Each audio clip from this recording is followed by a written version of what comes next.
Welcome to the Seminole Wars. In this podcast, we explore how the Seminole Wars came to be, how they were fought, and how they still resonate some 2 centuries later. I am your host, Patrick Swan, and our show is a production of the Seminole Wars Foundation, found online at www.seminolewars.us.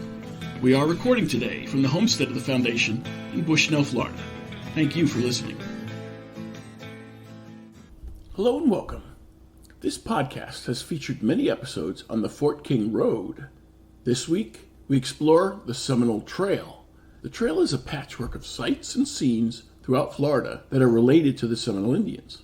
In Traveling Florida Seminole Trail, a complete guide to Seminole Indian historic and cultural sites, Doug Alderson hits the road to discover and assess the Seminole footprint in Florida. In short, his book covers the breadth of Seminole history from the Panhandle to the Florida Keys. Doug takes readers to the Old Negro Fort site in the Panhandle, the Alachua Savannah near Gainesville, the Dade Battlefield in Bushnell, the Smallwood store in the 10,000 Islands, Indian Key in the Florida Keys, and the destroyed sugar plantations near St. Augustine, and everywhere else in between the Seminoles kept a presence.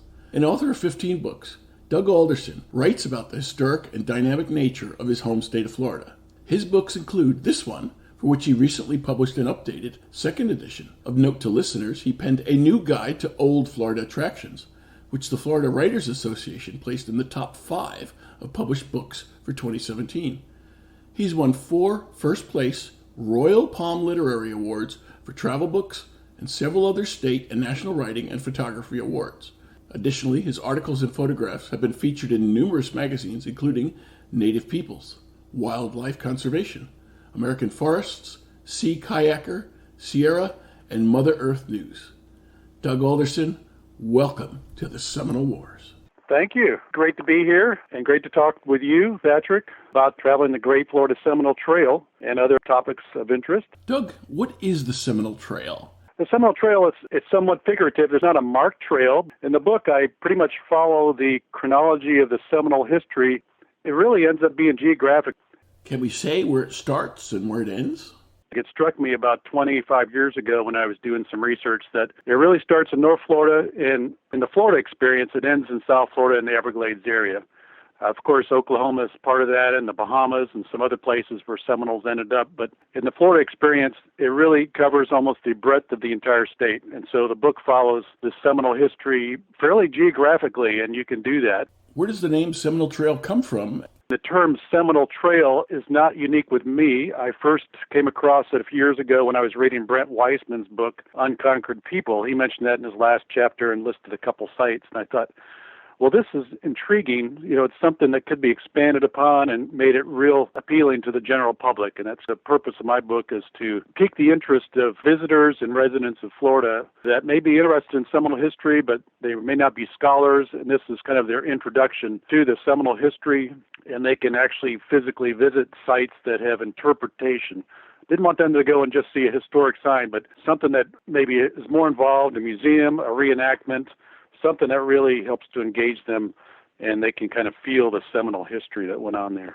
How did you get the idea to do this book about the Seminole Trail? I started researching a novel I wrote called Seminole Freedom, about an escaped slave who joins the Seminoles and follows the Seminoles through the First and Second Seminole War. And so that was kind of like the chronology of history, and then she ended up in Everglades as well. And so that kind of piqued my interest that maybe I should do a nonfiction guidebook kind of covering a lot of that history and the historic sites that are there. And what did you discover in writing this book? What surprised me is the number of historic sites that are there that are open to the public.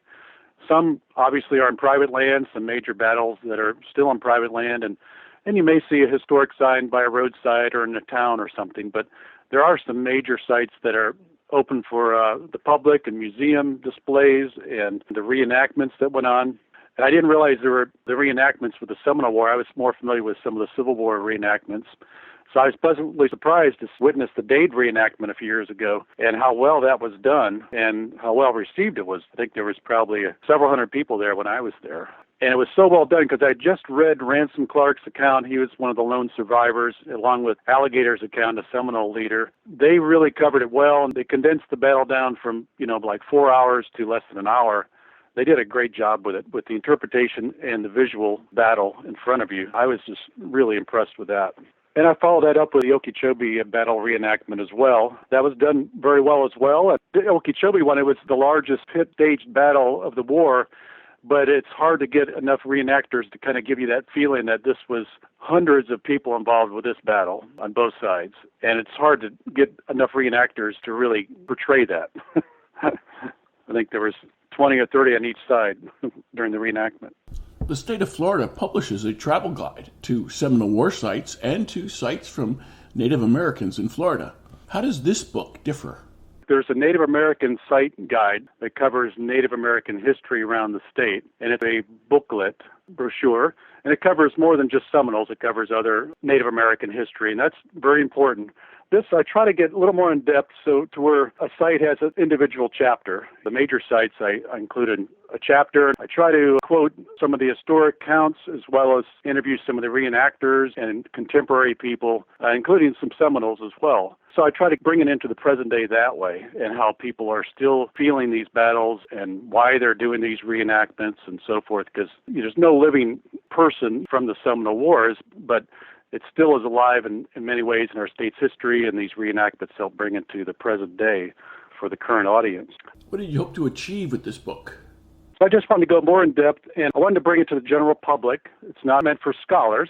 I used a lot of scholarly work, and there's some great books out there that I drew from, but it's really meant to bring it to the layperson, and maybe that will pique their interest to explore some of these other books that are wonderful by different historians that I'm sure your listeners are very familiar with. I try to give a background beforehand. If somebody wants to visit the site, they can read a pretty good history of it before they visit it. For example, when I went to the Dade reenactment, I mentioned I read the different accounts.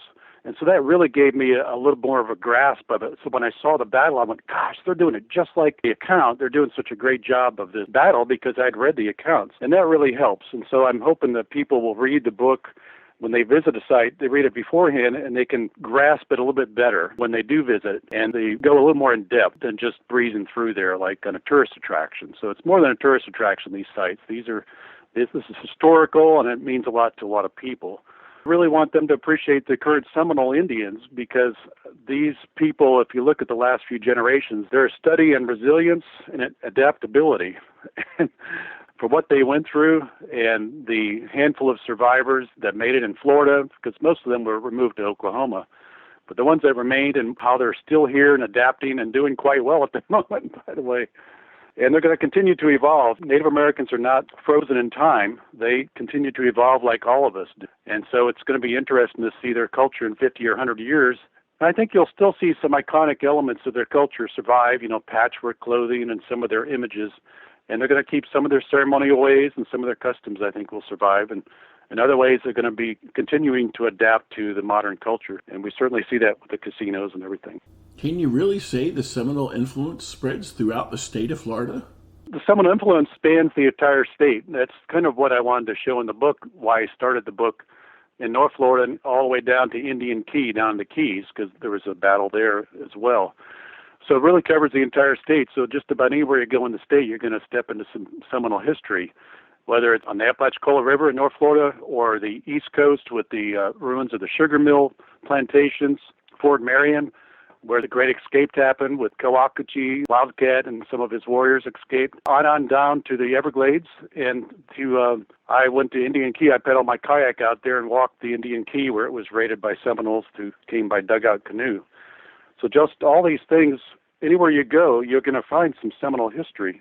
Some of it's pretty apparent. Some of it you're going to have to do some research and locate it. And besides what's in the book, there's probably about 200 historic signs around the state that you could just see where different things happen or the location of a village site here and there. So there's more than what I cover in the book as well. Didn't have room to cover every historic sign in the state, but there's more depth that someone could go if they wanted to research Seminole history.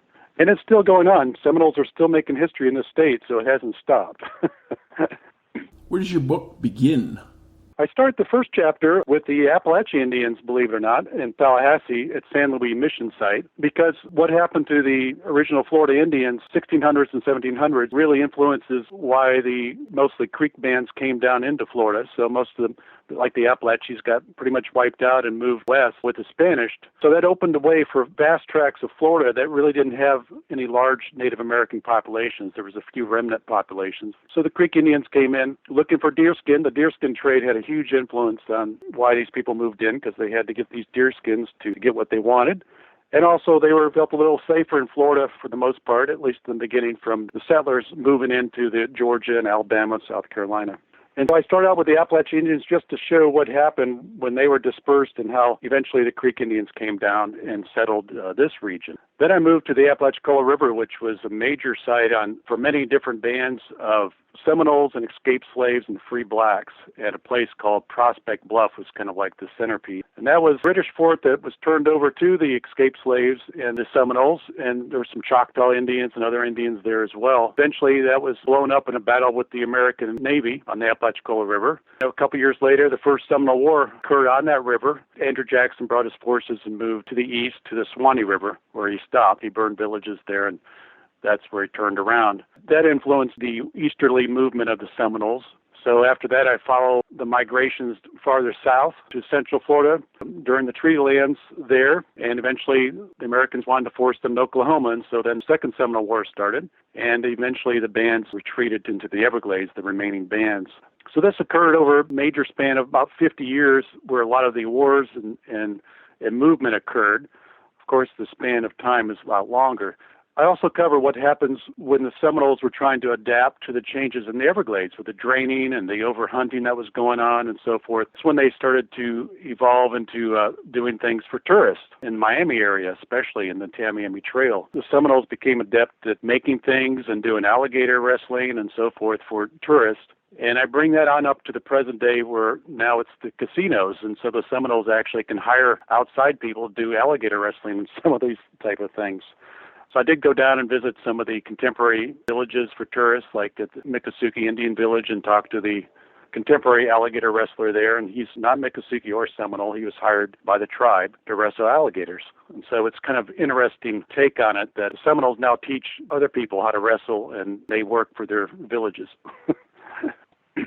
Doug, what is it in your background that makes you ideal to have written this book on the Florida Seminole Trails? Yeah, a little bit about my background. I have a little Iroquois heritage, but living in here in Tallahassee area since I was 11, I got to know a lot of mostly Muskogee descendants in this North Florida region since I was about 21, and now I'm 64. So it's been most of my adult life, and I've been attending the ceremonial grounds of Muskogee descendants since I was about 21. We had some Seminole visitors on occasion, especially Mary and Archie Johns and her family, and they were from the Brighton Reservation. So I got to know them very well, and then some of their nephews and nieces and daughters and kids and so forth. I visited the Brighton Reservation a couple times. And then I came to work at the Tallahassee Museum, and we had a Native American festival every year in the 1990s.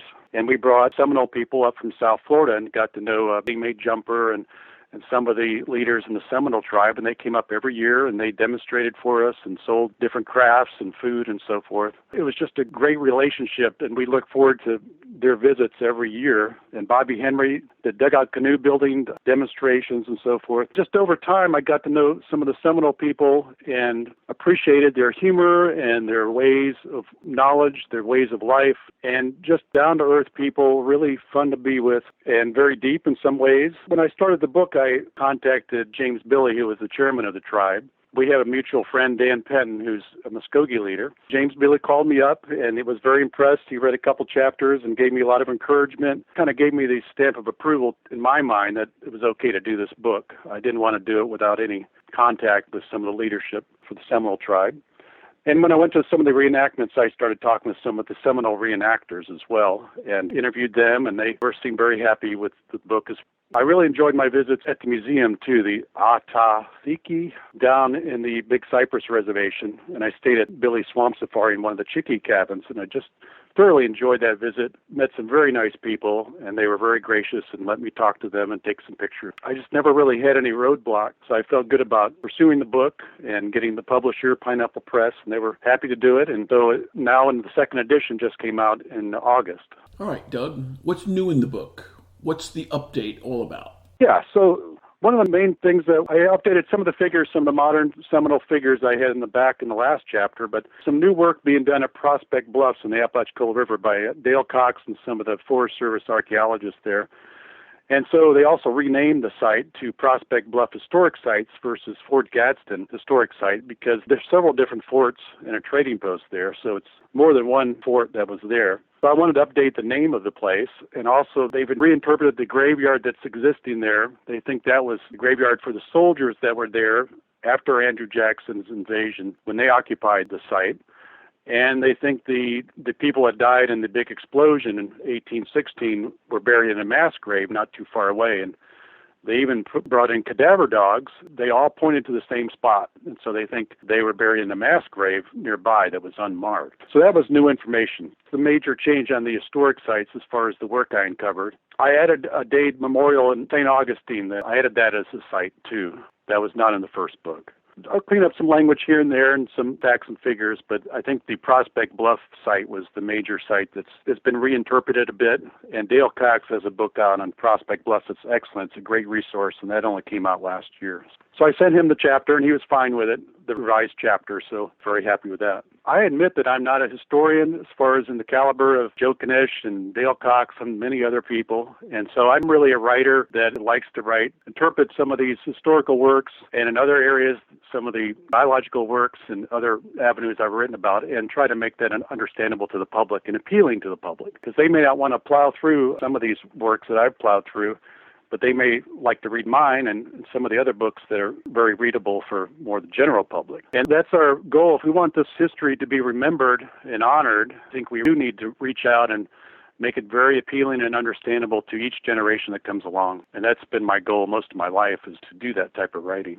In researching this book, what most surprised you? I was mostly pleasantly surprised by most of the sites. I think the Okeechobee battle was only disappointing because I'd read the accounts. I knew how large it was and how many hundreds of people were on each side. It was just a little disappointing to see the pool of reenactors. I know it's hard to get enough reenactors, and I just hope that each year that will build up to more people who will get some feel. I was a little bit disappointed with that, but I understand it. I mean, we're not at the level of Gettysburg reenactments at this point in Florida. But the Dade reenactment is going on a lot longer, and I understand that they really have honed their story down, and they have people come back year after year, and they do a wonderful job with that one. So I'm hoping the Okeechobee one will kind of do that over time. Over time, they will become like the Dade reenactment. I was still impressed with it, but that was the only place I was a little bit disappointed. But I was pleasantly surprised with, like I mentioned, the Dade reenactment. I enjoyed visiting Hillsborough River State Park and the fort there. They did a good job with interpretation. They had some reenactors there. Their reconstructed fort was excellent. They used some of the original plans, and you could really see how they really did a great job of reconstructing that fort in the Hillsborough River. And to get a feel for that infirmary, when I went in there, when they mentioned the 3 levels of bunks, the first bunk are for the people that are probably going to recover of a wound or something or a sickness. The middle bunk, you got about a 50-50 chance. And if you went on the third bunk, the top bunk, you're pretty much hopeless. just standing there thinking about that was just a little bit of, I was kind of heartfelt, just feeling that emotion that must have gone on in places like that. The Dade reenactment is probably my top reenactment I've ever been to. I've been to a couple Civil War ones, and I enjoyed the Dade one better than those. So I definitely want to return to that one. I highly recommend that to anybody who wants to see a reenactment. Places like Indian Key State Park, they've done a great job of leaving it fairly natural, and they have all the foundations. They have the streets lined up with the streets named of the original town that was there in the 1830s. And so that was impressive to walk around that and to understand the history that went on there. The San Luis Mission site in Tallahassee has a council house they reconstructed, and it's gigantic. When you get in there, it just takes your breath away because they could fit a couple thousand people in this council house, and they reconstructed it to the original dimensions. And those are similar to what the Creek Indians did, and so many different villages had these huge council houses that people don't realize that these were pretty large villages, and they had dwellings that big that could fit most of the tribe inside a round council house like this. I encourage anybody to visit that in Tallahassee at the San Luis Missions. How long did it take to pull all this together into a book? Oh, let's see. Well, it did take some time. What I enjoy about writing books, it's a bit like a treasure hunt, because you find one piece of a treasure or one clue, but it leads you to another one, or it might lead you to 3 different ones. And so that's the way this book was. I would research a couple sites, but that would branch off, and I would realize, I need to cover the sugar mill plantations. I need to cover the Fort Marion. need to cover this and that. And so it would just lead me down these different paths. I think the only challenge is just physically I didn't make one trip to cover all of them. I made several different trips around the state. But somebody feasibly could take this book and start in the Alachua River and follow it the entire way, all the way down to Indian Key if they wanted to. Maybe end up at a casino if they wanted to gamble. What I did, it took me a couple years, and I did several different trips and bought a lot of books, mostly on eBay, from a lot of different authors. Besides the ones from historians, I enjoyed the first-person accounts. So there's some people that have reprinted some of the accounts of different soldiers, like Lieutenant Prince, I believe. And, of course, I already had the surgeon in the Seminole War. Let me think of his name. Mott's book, I had his, and some of the shorter articles of first-person accounts from the Seminole Indians, the different accounts of the Okeechobee battle. It was a little bit hard in the Okeechobee battle because you would read one account and then you would read another account, and the debate over the Missouri Volunteers. Taylor would call them yellow or chicken, and then other people would defend them, and they were kind of like cannon fodder. It was very sad because he sent them in the line of fire, basically, right down the middle. So that was interesting to find several accounts of that battle from different viewpoints. And the Seminole accounts, of course, were very interesting. And the Alligators account pretty much matches up with the other accounts of the battle at the Dade Battle. So that was just a matter of uncovering the different history and stuff and some of the challenges and trying to get enough source material and enough reference books to feel I was comfortable interpreting the history. Someone reading your book may be surprised at how widespread Seminole history is throughout the state of Florida. I think the depth of the Seminole history in the state is pretty amazing. If I wanted to ever expand on it, I would probably go out to Oklahoma. Seminoles went out to Texas. They went to Mexico. Black Seminoles, of course, too. And they went to the Bahamas. That's Black Seminole. They still identify with themselves as Black Seminole, one group out there. So I did uncover some of that to where it was like very interesting how far they branched out after the Second Seminole War, different parts of the country. You have to realize the Seminoles in Oklahoma outnumber the Florida Seminoles probably 4-1. And most of the people in Oklahoma speak Muskogee. I speak a little Muskogee, but most of the ones in South Florida speak Miccosukee. It's interesting how that happened, and how in Oklahoma they get some clans like the Alligator Clan, and in Florida they pretty much lost the Alligator Clan and some other ones. So the largest clan in Florida is called the Big Town Clan because a lot of people don't have a clan anymore because their mother is not Seminole. And the clans are passed through the mother side. So they created, part of their adaptability, they created the Big Town Clan. That's for all the people that don't have a clan. So they're part of this Big Town Clan. Doug, why do this? Why do we care? Why is this important that you cover the Seminole Trail as a way of discussing Seminole history in the state of Florida? I think understanding our history is very important. When I write about the rivers, I write about rivers and natural areas. I also include a lot of the histories. They understand what went on in this site before they came there, because they may just see a lot of trees, but they don't realize there may have been a town here, may have been a village here. And I just think that's part of our responsibility as Floridians to understand our history here. And it may help us as we go forward in the modern life, because here in the past, we think of ourselves in some ways, many ways, a democratic society that regards everybody as equal today. But back then, we were willing to move an entire people to Oklahoma because they were in the way of American expansion. So attitudes have changed and policies have changed to where hopefully this type of thing wouldn't go on again. That's what history can teach us, is we don't want to repeat certain things. The Seminole removals, which was, happened with the Cherokees and many other people in the East, was a very sad chapter in history, and we don't want to repeat that in a different circumstance. I think that helps people, history come alive when they visit the site, when they talk to some of the reenactors, talk to historians. I met some great people that can really help interpret history, stay in character even. That helps too, I think. They make an impression on young people. Young people are supposed to learn Florida history, and it's a lot easier to visit a site and visit with maybe a reenactor or an interpreter than it is just to read a book. So I think doing both is very important. Doug, what are you working on now? Right now I'm finishing up a book on the different ways Florida has been promoted through the generations. There's some fairly common themes, and so it's a lot of images. It's going to be an all-color book of images starting around the 1870s going up to the present day, and how some of these images got started, like the bathing beauties. Images got started in Miami Beach by Carl Fisher, started that trend in the early 1920s, and just where things started and how they are continuing today. Some things haven't changed a whole lot. And how Florida was, a lot of exaggerations went on to appeal to Northerners to come to Florida and to invest in Florida. So that's been kind of it. And they go into the Florida land boom of 1925, which is fascinating. There's a magazine that came out. It's called Sunnyland Magazine, and that was just filled with ads from all over Florida advertising, investment opportunities and this and that. And there were claims that the boom's going to continue, it's not going to collapse. And of course, by 1926, it pretty much collapsed. And then they had a hurricane that hit Miami, and then the Great Depression hit a few years later. But we continue to grow, so Florida keeps reviving the land booms. I don't think we've really learned too much from that experience from 1925. Doug, what motivates you to research and write about either the Seminoles or Florida history? I like to tell people that a lot of writers say, write what you know. And in this case, I wanted to write about what I wanted to know. I wanted to research this more. And so I like to write about things that I want to research and learn more for my own benefit as well.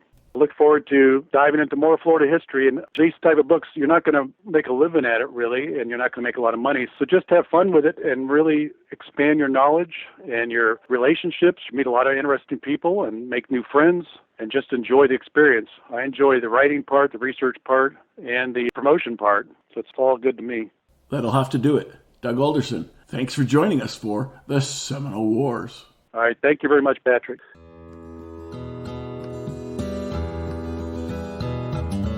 If you enjoyed this show, please take a moment to like us on Facebook at Seminole Wars Foundation. Leave a review on iTunes or your favorite podcast provider. Your reviews and comments help new listeners discover us and help us keep the show going. Visit our website at www.seminolewars.us for blogs, articles, news, books, events, membership information, and how to subscribe to this podcast. We'll be back soon with a new episode of the Seminole Wars Podcast. The Seminole Wars Foundation is a 501c3 nonprofit organization dedicated to preservation, education, and publication of Seminole Wars history throughout the state of Florida. This podcast is copyrighted the Seminole Wars Foundation 2021. All rights reserved. Front bumper music, The Devil's Garden, Roast 'em, provided by kind permission of Rita Youngman. Back bumper music, Second Seminole Win, by Jed Merrim and Ricky Pittman, courtesy of Ricky Pittman. All rights reserved.